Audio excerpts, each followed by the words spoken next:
नमस्कार दोस्तों, स्वागत है आपका आपके अपने YouTube चैनल नोबल IITN पे। ये वीडियो कम्प्लीटली फोकस्ड होगा टेक्निकल एग्जाम एप्लीकेंट्स के लिए। आज के टाइम में YouTube पे कंटेंट की कोई कमी नहीं, पर हम सारे एप्लीकेंट्स को एक तराजू में नहीं तोल सकते। गवर्नमेंट एग्जाम्स को भी दो पार्ट में डिवाइड किया गया है, टेक्निकल और non tech. Non technical part जो होता है नॉन टेक एग्जाम्स का, उसका लेवल अलग होता है, और टेक्निकल एग्जाम्स में जो नॉन टेक पार्ट होता है उसका लेवल अलग होता है। ये समझना बहुत ज़्यादा ज़रूरी है किसी भी एप्लीकेंट के लिए। टेक्निकल एग्जाम में जो नॉन टेक आता है उसकी अपनी एक लिमिट है। किसी भी एग्जाम में 5 से 10% क्वेश्चन किसी भी लेवल के आ सकते हैं, पर 90 to 95 क्वेश्चन का लेवल बाकी नॉन टेक एग्जाम से अलग होता है। इस चीज़ को समझना बहुत ज़्यादा ज़रूरी है। किसी भी एग्जाम में क्या पढ़ना है जितनी इंपॉर्टेंस रखता है, उतनी ही इंपॉर्टेंस रखता है कि क्या नहीं पढ़ना है। आपकी ब्रेन की एक लिमिट है जो धीरे धीरे करके इंक्रीज होती है। अगर आप सब कुछ एक साथ ग्रैब करते रहेंगे, अननेसेसरी चीज़ें जो आपको ज़रूरत नहीं है, तो शायद आप सिलेक्शन में अपने डिले करते रहेंगे। तो मैंने बहुत सारे एप्लीकेंट्स को देखा है, वो तैयारी तो बहुत शिद्दत से करते रहते हैं, पर कहीं ना कहीं सिलेक्शन से चूक जाते हैं, जो ये छोटी छोटी गलतियां करते रहते हैं। जो गलती मैंने अपनी प्रिपरेशन के इनिशियल टाइम में करी थी, मैं नहीं चाहता आप लोग उस गलतियों को रिपीट करें। तो नॉन टेक पोर्शन में क्या पढ़ना है, कितना पढ़ना है, उसी से रिलेटेड मैंने सबसे इंपॉर्टेंट टॉपिक किसी भी एग्जाम के लिए जो होता है वो है fundamental rights. Technical applicant non tech part को किसी भी रैंडम मैनर में प्रिपेयर कर सकता है। बेस्ट होता है जो सबसे ज़्यादा पूछा जाए, सबसे पहले उस पार्ट को प्रिपेयर करे और अपने एक एक मार्क्स करके अपने टोटल मार्क्स को इंक्रीज करता रहे। चलिए स्टार्ट करते हैं। सबसे पहला टॉपिक फंडामेंटल राइट्स। इस वीडियो को देखने के बाद किसी भी टेक्निकल एप्लीकेंट्स को किसी दूसरे वीडियो में जाने की ज़रूरत नहीं है। फंडामेंटल राइट से रिलेटेड किसी भी क्वेश्चंस के लिए, जितने भी क्वेश्चन किसी टेक्निकल एग्जाम में नॉन टेक पोर्शन में आ सकते हैं फंडामेंटल राइट्स के, वो मैंने सारे कवर करे हैं इसमें। आपको सिर्फ क्या करना है, मेरे साथ बने रहना है, इन्हें नोट डाउन करते रहना है। तो स्टार्ट करते हैं। फंडामेंटल राइट्स को पार्ट 3 में रखा गया है हमारे कॉन्स्टिट्यूशन में, जिसे हम मैग्ना कार्टा ऑफ कॉन्स्टिट्यूशन भी बोलते हैं। फंडामेंटल राइट्स जो होते हैं वो हमारे यूएसए से लिए गए हैं, जो आर्टिकल 12 से लेके 35 तक हैं। अगर आप क्लियरली देख पा रहे हैं तो राइट टू प्रॉपर्टी को मैंने क्रॉस लगाया है। उसका रीज़न ये है, पहले इनिशियल टाइम में हमारे 7 फंडामेंटल राइट्स थे, अब वो घटाकर 6 कर दिए गए हैं। राइट टू प्रॉपर्टी हमारा जो कभी फंडामेंटल राइट होता था, अब उसे आर्टिकल 31 से हटा के आर्टिकल 300A में as a legal right convert कर दिया है। ये सारी चीज़ें हुई थी 44th अमेंडमेंट 1978 में। उस टाइम जो गवर्नमेंट थी वो थी मोरारजी देसाई जी की गवर्नमेंट। राइट टू इक्वलिटी जो कि हमारा 14 से 18 है, राइट टू फ्रीडम 19 to 22 है, राइट अगेंस्ट एक्सप्लॉयटेशन 23 से लेकर 24 है, right to freedom of religion 25 से लेकर 28 है, right to education and culture 29-30, right to constitutional remedy article 32। इसमें 5 आर्टिकल पढ़ने हैं, 5, 4, 2, 4, 2, 1। ये आपके लिए मोस्ट इंपॉर्टेंट होने वाला है। मैंने टाइम बचाने के लिए सारे आर्टिकल्स को जो जो इंपॉर्टेंट थे उनसे रिलेटेड जितने इंपॉर्टेंट क्वेश्चन आज तक बने हैं और डिफरेंट डिफरेंट एग्जाम्स में आए हैं, उन्हीं सब क्वेश्चंस को इसी स्लाइड में डाल दिया है। ठीक है, अगर मैंने कहीं आरटीआई के बारे में इतनी सारी चीज़ें लिखी हैं तो उसका मतलब है वो एग्जाम में पूछा हुआ है। राइट टू एजुकेशन के बारे में अगर मैंने डेट मेंशन करी है, अमेंडमेंट मेंशन किया है, अगर ईयर मेंशन किया है, तो हर एक चीज़ इंपॉर्टेंट है। आप उसमें से कुछ भी स्किप नहीं कर सकते। स्किप करना मतलब है आप कहीं ना कहीं इतना पढ़ने के बाद भी अपने मार्क्स से कम करने की कोशिश कर रहे हैं। अब बात करते हैं राइट टू इक्वलिटी। आर्टिकल 14 कहता है कानून सबके लिए बराबर है, कोई भी हो, गरीब हो अमीर हो, कानून सबके लिए बराबर रहेगा। इसे हम बोलते हैं civil equality, equality before law and equal protection of law.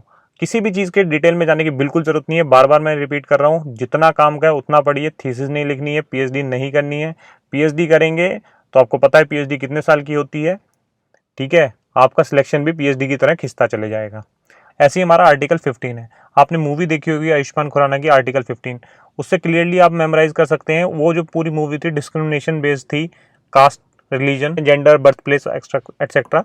आप उन सबको मेमोराइज कर सकते हैं। आपको थीसिस नहीं लिखनी है, आपको सिर्फ और सिर्फ टेक्निक्स देखनी है, आपको कैसे याद रहने वाला है।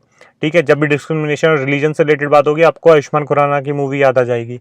अगला आर्टिकल है article 16, equality of opportunity in the matters of public employment.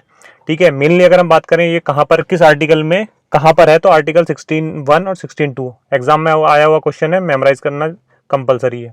ठीक है, अब इस आर्टिकल में कहा गया है कि इस आर्टिकल में बात हुई है कि जो भी पब्लिक एम्प्लॉयमेंट निकलेगी उसमें सबका बराबर अधिकार होगा।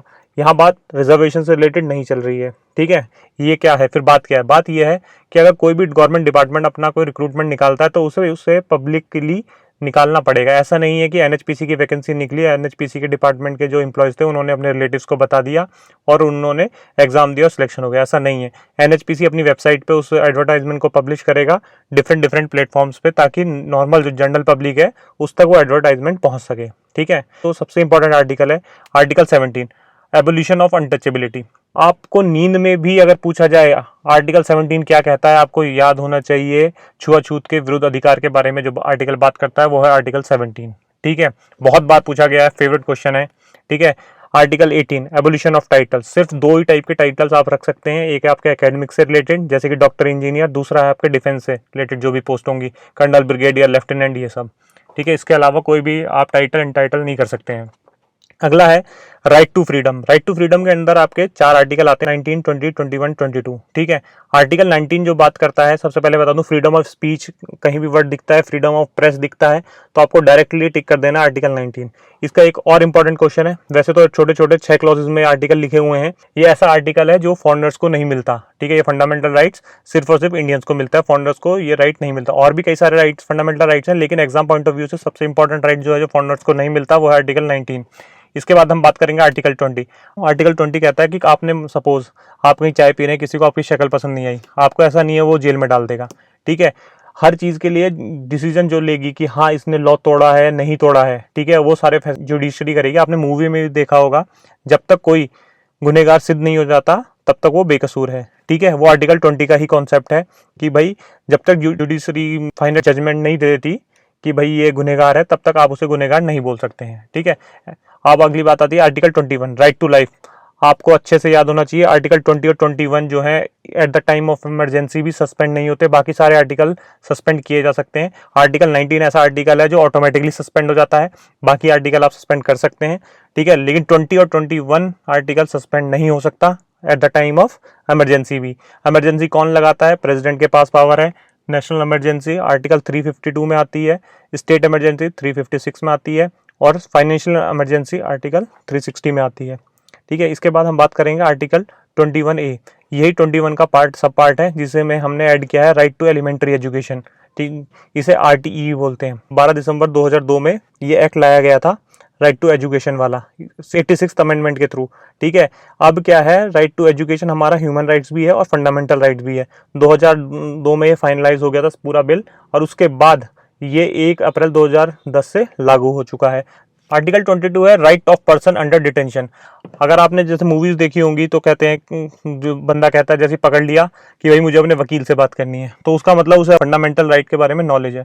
क्योंकि आर्टिकल 22 कहता है जब भी आपको डिटेंशन में लिया जाएगा आपको परमिशन दी जाती है कि आप किसी भी एक बंदे को इंटीमेट कर सकते हैं कि भाई मेरे साथ ये हुआ है। ठीक है, ऐसा नहीं है कि उठा के लेके गायब हो गया, तड़ी पार कर दिया, ऐसा नहीं हो सकता। ठीक है, ये आपके फंडामेंटल राइट्स हैं, आपको पता होने चाहिए कब कहाँ से आपको उठा लें, पता चला आप उस टाइम आपको आइडिया ही नहीं है कुछ। Right against exploitation, article 23 and 24, दो आर्टिकल है, बहुत इंपॉर्टेंट है। 24 तो बहुत बहुत ज़्यादा इंपॉर्टेंट है। ठीक है, चाइल्ड लेबर के बारे में बात करता है, चाइल्ड्स के राइट्स के बारे में बात करता है। अगर कोई 14 साल से कम का बच्चा, ठीक है, किसी भी माइन या फिर फैक्ट्री में काम कर रहा है तो वो इलीगल है। ठीक है, ऐसा अलाउड ही नहीं है, 14 ईयर से कम का कोई भी लड़का या लड़की कहीं भी ऐसे हजार्डियस प्लेसेस पे काम नहीं कर सकता। आर्टिकल 23 बात करता है human trafficking and force labour की, कि आप ऐसा नहीं है किसी को किडनैप करके आप उससे भीख मंगवा रहे हो, ठीक है, या जबरदस्ती आप उससे कोई लेबर करा रहे हो। ये किसी को भी अधिकार नहीं है किसी दूसरे की लाइफ के साथ ऐसा करने का। ठीक है, आप डायरेक्टली सुप्रीम कोर्ट का दरवाजा खटखटा सकते हैं, ठीक है, या फिर डायरेक्टली आप हाई कोर्ट में जा सकते हैं अगर आपके साथ आपके फंडामेंटल राइट्स के साथ खिलवाड़ हो रहा है। ठीक है, उसके बाद है right to freedom of religion. Right to freedom of religion में 4 आर्टिकल हैं, 25 से लेकर 28 तक। सबसे इंपॉर्टेंट आर्टिकल 25 है freedom to practise and propagate religion freely.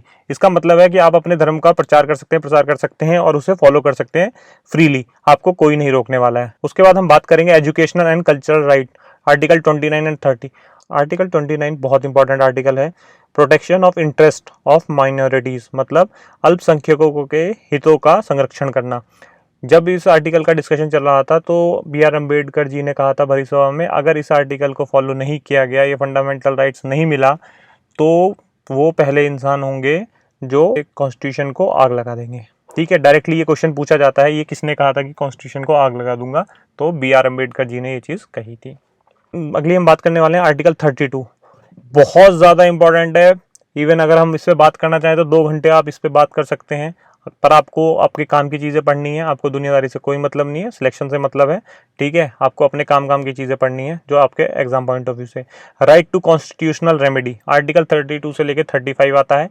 ठीक है, आर्टिकल 31 मैंने राइट टू प्रॉपर्टी बताया था कि आपको कि वो हटा के अब लीगल राइट में 300A में डाल दिया गया है। ठीक है, अब आर्टिकल 32 की जब हम बात करते हैं तो ये हमारे बात करता है, हमें पावर देता है, अगर हमारे फंडामेंटल राइट्स वायलेट्स होते हैं तो हम डायरेक्ट सुप्रीम कोर्ट का दरवाजा खटखटा सकते हैं और सुप्रीम कोर्ट हमारे यहाँ पे एक रिट जारी करेगा। ठीक है, जो भी सिनेरियो होगा, ये 5 टाइप के रेट्स हैं। तो अब हम बात करने वाले हैं एक एक करके कौन कौन सी रेट हैं। हाँ, अगर आपके फंडामेंटल राइट्स वायलेट होते हैं तो आप सुप्रीम कोर्ट जा सकते हैं आर्टिकल 32 के बेसिस पे, और आप हाई कोर्ट जा सकते हैं आर्टिकल 26 के बेसिस पे। ठीक है, सबसे पहले रिट है हैवी कॉर्पस। हैवी कॉर्पस का मतलब है to have the body of, या फिर इसे एक बुलवार्क ऑफ पर्सनल फ्रीडम भी बोला जाता है और फॉल्टी पुलिस डिटेंशन भी बोला जाता है। इसका मतलब यह है कि सपोज आप बैठे हैं, पुलिस ने आपको जेल में डाल दिया और वो उसने कई दिनों तक आपको जेल में डाले रखी, तो आपका कोई रिलेटिव या कोई XYZ डायरेक्ट सुप्रीम कोर्ट जाके ये कह सकता है या हाई कोर्ट जाके ये कह सकता है कि भाई ऐसे ऐसे दिक्कत है, बंदे को डाला हुआ है और अभी तक कोर्ट के सामने पेश नहीं किया। तो सुप्रीम कोर्ट एक रिट जारी करेगा, उस अथॉरिटी को बोलेगा कि 24 घंटे के अंदर अंदर उस इंसान को कोर्ट के सामने पेश किया जाए। अगली आपकी रिट आती है मैंडेमस। मैंडेमस है to do your job. Suppose आप पुलिस स्टेशन जाते हैं, ठीक है, आपकी कोई सुनवाई नहीं हो रही है, आपकी कोई कंप्लेन नहीं लिख रहा, तो ऐसे केस में सुप्रीम कोर्ट रिट जारी करता है कि अगर आप कंप्लेन करते हैं, सुप्रीम कोर्ट रिट जारी करेगा कि आप अपनी ड्यूटी लॉफुली फॉलो करें। ठीक है, और आपकी कंप्लेंट लिखी जाएगी। तीसरा आता है को वारंटो। सबसे इंपॉर्टेंट है आज की डेट में एक अनएम्प्लॉयड इंसान के लिए, जो जिसकी वजह से ये सारी चीज मतलब बहुत ज़्यादा कंपटीशन बढ़ता जा रहा है, धांधली। बेसिकली होता क्या है, सपोज कोई जॉब निकली, वैकेंसी निकली, पैसे दिए लोगों ने, सिलेक्शन लिया, सरकार बदली, वैकेंसी पे केस चला और केस में पता चला कि जुडिशरी को कि भाई पैसे देके काम हुआ था। तो ऐसे केस में क्या कोर्ट एक रिट जारी करेगा कि जो बंदा उस पोस्ट पे सर्व कर रहा है पैसे देके, तुरंत के तुरंत अपनी ये पोस्ट छोड़ दे। ठीक है, उसके बाद आता है प्रोविजन। प्रोविजन का मतलब होता है हायर कोर्ट जो है लोअर कोर्ट को आदेश देगा कि जिस केस पे आप काम कर रहे हैं, जो फैसला आपने सुनाया है, वो आपकी जुरिडिक्शन के बाहर का केस था, आपकी औकात नहीं है, आप ऐसा करो, उस कोर्ट उसे हायर अथॉरिटी को, हायर कोर्ट को, हायर अथॉरिटी को सौंप दो। अगर वो डिस्ट्रिक्ट कोर्ट में चल रहा होगा तो हायर मतलब हाई कोर्ट में दे दो, हाई कोर्ट में चल रहा होगा सुप्रीम कोर्ट को दे दो कोई केस। उसके बाद आती है शर्सरी। शर्सरी का मतलब है जो भी मतलब प्रोड्यूस द डॉक्यूमेंट, इसका मतलब होता है सर्टिफिकेट। इसका मतलब है कि भाई जो भी केस से रिलेटेड डॉक्यूमेंट्स हैं वो आप हायर कोर्ट को सबमिट करो कि भाई किस बेसिस पे आपने ये फैसला लिया या किस बेसिस पे आपका ये केस चल रहा है। तो उस पर ये स्पेशली तब होता है जब किसी पर्टिकुलर केस में एक बात चल रही हो और एप्लीकेंट को जो फैसला मिला हो, एक दल को जो फैसला मिला उसे पसंद नहीं आया, वो हायर कोर्ट में चला गया, तो ऐसे केस में ये चीज़ देखने को मिलती है। अब हम बात करते हैं आरटीआई की। आरटीआई बहुत इंपॉर्टेंट है, बहुत बार डायरेक्ट क्वेश्चन पूछा जाता है। इंडिविजुअली मैंने इसे सोचा कि यही कवर कर देता हूँ। पास्ड बाई पार्लियामेंट 15 जून 2005 को आरटीआई पार्लियामेंट में पास हुई थी, कमेंस्ड हुई थी 12 अक्टूबर 2005 को। दोनों डेट मोस्ट इंपॉर्टेंट हैं। पंजाब में डायरेक्टली एग्जाम में पूछी गई थी, उसके बाद एक टेक्निकल एग्जाम में भी डायरेक्टली पूछी गई हैं। रिप्लेस किया था इसने फ्रीडम ऑफ इंफॉर्मेशन एक्ट 2002 को। आज के डेट में चीफ इंफॉर्मेशन कमिश्नर हैं यशवर्धन कुमार सिन्हा। ये करंट का क्वेश्चन है, याद रखिएगा।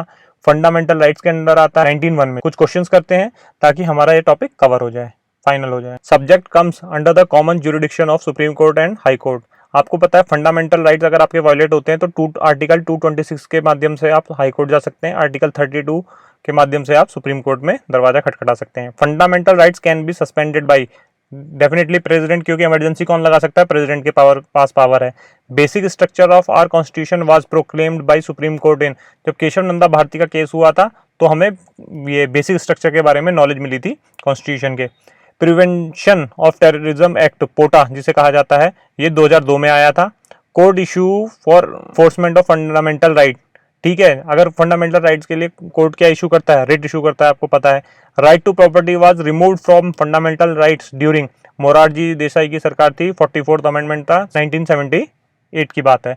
पहली बार नॉन कांग्रेस गवर्नमेंट 1977 में, इससे पहले हमेशा कांग्रेस की गवर्नमेंट रही थी। ठीक है, वो मोरारजी देसाई की गवर्नमेंट थी। ठीक है, राइट टू प्रॉपर्टी आपका लीगल राइट बन गया है, आर्टिकल 300A में चला गया है, पहले 31 में था। गार्जियन ऑफ फंडामेंटल राइट आपका सुप्रीम कोर्ट होता है, जुडिशरी ये लिखा हुआ है सुप्रीम कोर्ट। ठीक है, the power to implement the fundamental right by the constitution. ठीक है, दोनों के पास पावर है, सुप्रीम कोर्ट के पास भी, हाई कोर्ट के पास भी। Never suspended even at the time of emergency. कौन से आर्टिकल हैं? आर्टिकल 20 और 21। एक्सप्लॉइटेशन ऑफ चिल्ड्रन आर्टिकल 24, मैंने बताया था, याद रखना है, चाइल्ड लेबर के बारे में बात करी गई है इसमें। Fundamental rights are taken from USA से लिए गए हैं। क्या है फंडामेंटल राइट्स? ये हमारे पॉलिटिकल फ्रीडम को सिक्योर करते हैं और सोशल एंड इकोनॉमिक फ्रीडम को हमारा डायरेक्टिव प्रिंसिपल और स्टेट पॉलिसी सिक्योर करता है। पार्ट 3 में हमारे जो फंडामेंटल राइट्स हैं उन्हें मैग्ना कार्टा भी बोलते हैं। आर्टिकल 32 हमारा सुप्रीम कोर्ट से रिलेटेड है और आर्टिकल 226 हमारा हाई कोर्ट से रिलेटेड है फंडामेंटल राइट्स के टर्म्स में। अगर आपको ये वीडियो पसंद आया, इफेक्टिव लगा, यूजफुल लगा हो तो डेफिनेटली मैं चाहूँगा कि आप इस चैनल को सब्सक्राइब करें, क्योंकि मैं फर्दर वीडियो अब डालता रहूँगा आप लोगों की हेल्प के लिए। NHPC JEE जैसे एग्जाम्स में आपको बहुत हेल्प मिलने वाली है। इस वीडियो को लाइक करें। Thank you.